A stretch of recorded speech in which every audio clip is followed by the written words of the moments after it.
Tout le monde voit l'augmentation du prix de l'essence. Ce n'est pas avec la prime de 100 € du gouvernement qu'on va y faire face. Les prix ont augmenté de 3 % en 2021 et maintenant, cette année, ce sera 4 %, alors que les fins de mois étaient déjà difficiles. Le salaire des ouvriers et des employés est de 1 300 € en moyenne. Avec ça, ce n'est pas possible de faire face à toutes les dépenses. Se nourrir, se loger, se déplacer, avoir un minimum de loisirs. Nous voulons une augmentation générale des revenus de 400 €.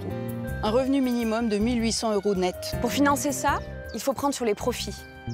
Et les profits des sociétés non financières représentent 140 milliards d'euros. Et les sociétés non financières, ce sont les grosses boîtes, pas les PME. Avec ces 140 milliards, on pourrait financer 460 € d'augmentation pour les 25 millions de salariés. Il faut garantir un revenu à vie pour les salariés, bien sûr, mais aussi pour les chômeurs, les chômeuses, les retraités, les personnes malades ou en situation de handicap et les jeunes en formation. Pour une plus juste répartition des richesses, il faudrait supprimer la TVA, qu'on paye toutes et tous, quels que soient nos revenus, pour la remplacer par un impôt sur les plus riches. Près de 6 millions de personnes sont privées d'emploi complètement ou partiellement. Les autres s'usent au boulot, avec des cadences élevées, un temps de travail excessif, des temps de pause réduits. Bref, c'est la galère. Il faut répartir le travail entre toutes et tous. Travailler toutes et tous, mais moins. Travailler 32 heures sur 4 jours. Libérer un jour pour les loisirs ou s'occuper de sa famille. Avec des contrats stables, il faut arrêter avec les CDD, l'intérim, les temps partiels et le statut d'auto-entrepreneur. La norme doit redevenir le CDI. C'est un statut plus protecteur et il faut obtenir une 6e semaine de congé payé. Face au chômage, il y a une autre mesure d'urgence à prendre. Interdire les suppressions d'emplois. Chaque année, il y en a 1 million.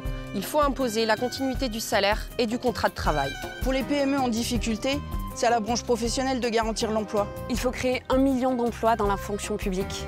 Les besoins ne manquent pas. Et c'est aux salariés de contrôler tout ça. À nous de nous organiser collectivement pour organiser la société autrement. Macron n'est pas encore élu qu'il veut mettre la retraite à 65 ans. C'est inacceptable. Il faut la retraite à 60 ans et à taux plein. Voter pour Philippe Poutou, c'est dire que tout ça, ça se fera pas en changeant de président. On ne pourra pas faire sans grève et sans manif. Il faut qu'on prenne nos affaires en main. Nous voulons une augmentation des salaires de 400 €, un revenu minimum à 1 800 € net, pour en finir avec la précarité et le chômage. Défendre nos retraites, obtenir les 32 heures hebdomadaires sur 4 jours. Encourager les mobilisations contre les projets antisociaux. Voilà ce que nous défendons dans cette campagne. Voter pour notre candidature, c'est dire que tout ça ne se fera pas seulement en changeant de président.